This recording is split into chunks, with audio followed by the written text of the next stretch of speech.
Welcome to Confessions of a Parent Coach. I'm parent coach, mother of four, and your host, Ann Kaplan. This is the podcast where you will learn that even for parenting experts like me, there is no such thing as a perfect parent, and that fabulous behavior and amazing relationships are right on the other side of that realization.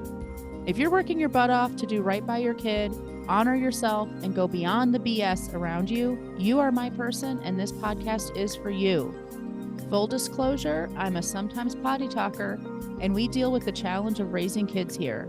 This podcast is for grown-ups, so stick your earbuds in and let's do this. Hey, everybody. Welcome to another episode of Confessions of a Parent Coach. I am your host, Ann Kaplan, and today we're going to be doing something slightly different. There's something slightly different in my confession, and there's something slightly different in my question. So hopefully this episode will keep you on your toes. And truly, I decided to record this as a podcast episode after beating my head against the wall for way too long, trying to figure out how to write this as a long form email.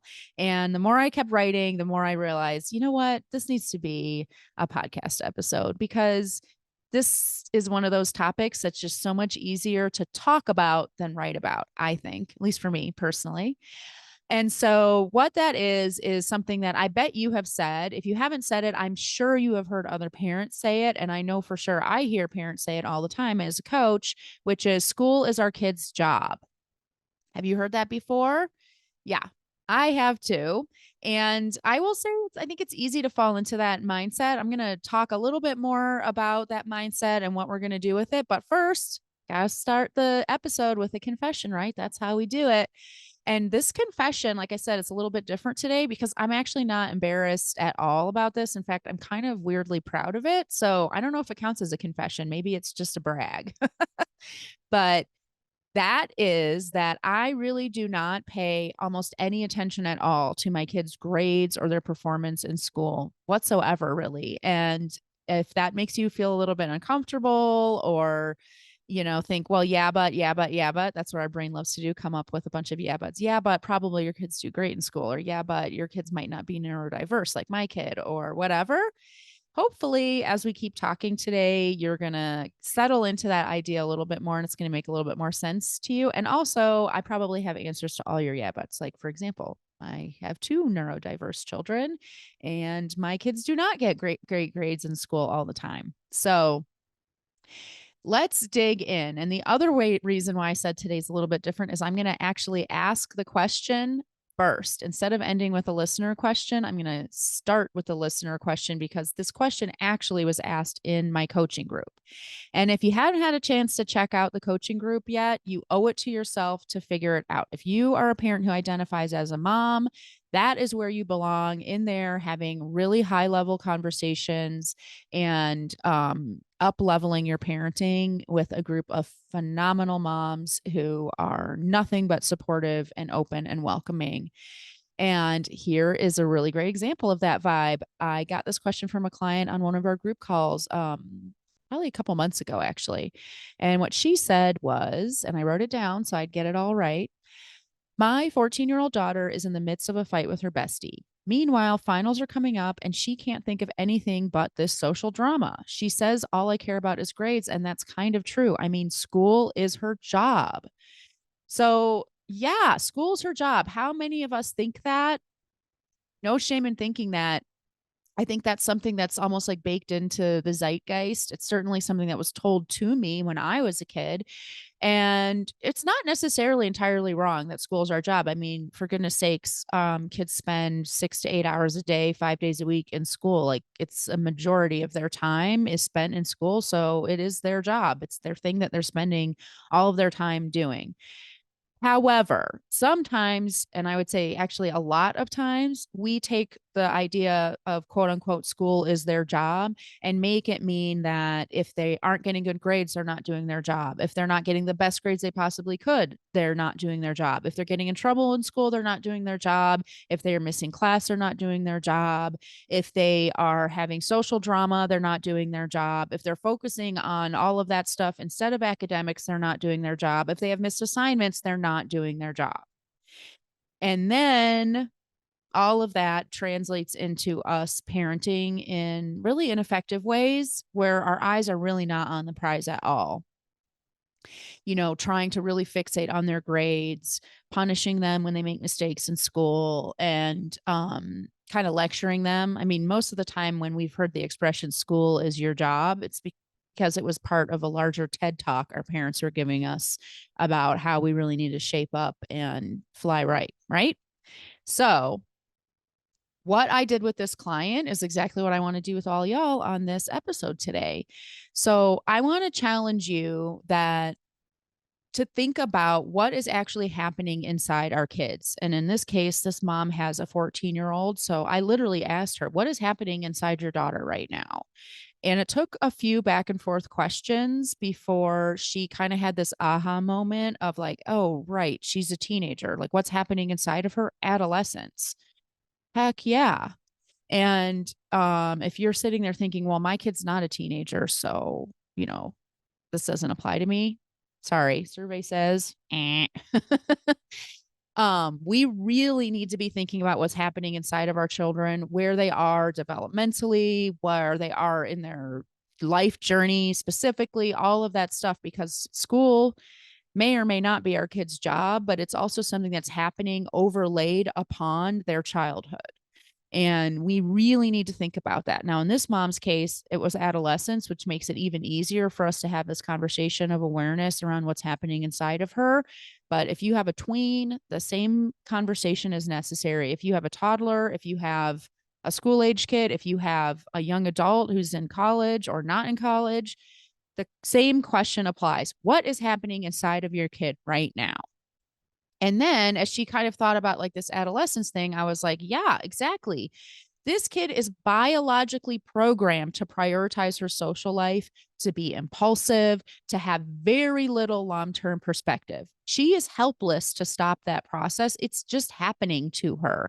So, what happens so often when we focus on the academic side of school is we are really sending a message to our kids that is something they can never level up into, because we're basically saying your job is this thing that you're actually programmed to give zero craps about.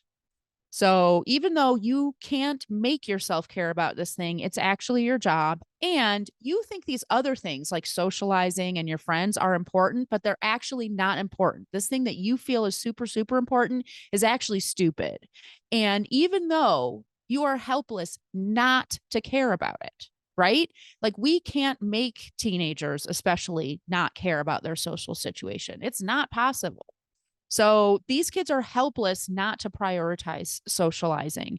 These kids are helpless not to prioritize belonging, fitting in, figuring themselves out, making social mistakes, being impulsive. They can't not put that first. But we constantly try to lecture them into doing so. And we will never succeed with that. Okay. So that other thing that's happening when we're giving this message is, well, we're first of all, we're trying to put something on them that they're helpless to level up into, like I said, but we're also really downplaying something that's truly actually very important. This part of a teenager's life, once again, doesn't necessarily have to only be teenagers, but what is happening during childhood, our kids' job is not academics. Our kids' job is becoming themselves. That is the job of childhood, and it is especially the job of adolescence. So, no matter how we push our kids not to do their jobs, they can't stop themselves. They will always, always, always prioritize the experiences and mistakes they need to have to become themselves over any other long term, adult viewpoint goals we set for them. So, how true is it really to say of our kids, school is their job? That really depends on what we mean when we say school. If we mean grades or academics, we are really missing the big picture. But school is really important for our kids. It is their job in the sense that school is this giant petri dish of social and emotional experimentation. That's a safe space for them to screw up. They get to make all these mistakes and learn all these lessons when the stakes are relatively low. And that huge petri dish of experimentation, we have no idea the amazing penicillin that can come out of that, right? So, in that sense, yes, school is our kids' job. And then if we can have that vantage point on it when we put the emphasis to our kids that it's their job when they make mistakes at school, when they get in trouble, when they have friend drama, when they don't seem to prioritize their academics, we have that understanding. And instead of trying to get them to make something important to them that isn't, or to make something not important to them that is, instead we can hold boundaries and enforce them around things like academic expectations while supporting them as they navigate through this crazy big space. So with this mom who asked this question, my final sort of coaching for her was to really say, when she comes to you and she's all, bent out of shape about this friend drama, just meet her where she's at. Drop your agenda about her grades. And if she says to you, oh my gosh, finals are coming up, how will I ever succeed? You can give the message to your kiddo that's like, yeah, you're right. School is coming to a close this semester. You have finals coming up, and you get to decide if you are able to put aside this friend drama so that you can prioritize your grades if that's what's important to you, or you won't. And that's okay. And in this case, this mom had already set a really great container for her kiddo, which was that her kid wanted a new phone, and getting the new phone was contingent on her achieving, a certain GPA that semester or whatever. And so the mom was able to say to her, if you decide that you really want to prioritize your grades, I'm totally happy to help you, process this stuff with your friends so that you can really make it happen. And if you don't, that's okay. You know what? You weren't able to do that because your friend stuff was more important to you. And that's what felt better to you. And you'll try it again for next semester. And so you can see how having that container allows this mom to still, have realistic standards about performance without making that the sole and only message that she's sending to her kid, or making her messaging to her child really argue with reality. So it's really important that we do not see the social machinations of our teens as petty distractions and nonsense. They absolutely are not. And that's true even of younger children, not only teens. When we see the things that are important to our children as petty, we are putting such a wedge between us and them. It's important to them. It's important. That doesn't mean you need to get invested in making it come out the way they want to, but you can validate their emotions and be with them while this thing that feels really dumb to us, and trust me, it really does feel dumb sometimes, parenting 3 teenagers over here, and I could tell you some stories, but becoming themselves and learning how to navigate humanity is the most important Everest our kids will ever climb, even though a lot of the things that get them from point A to point B are really frustrating. They may feel petty, or they may feel like nonsense to us. So if you are struggling with academics or social drama, or even being on the same page as your kiddo, that is my job. And that's where I can help you. So you get to be this huge factor in your child's happiness and success by learning some of these really amazing skills: how to hold that container, how to enforce that container without making it the only end all be all message that you're sending to your child, and how to support your child within that container.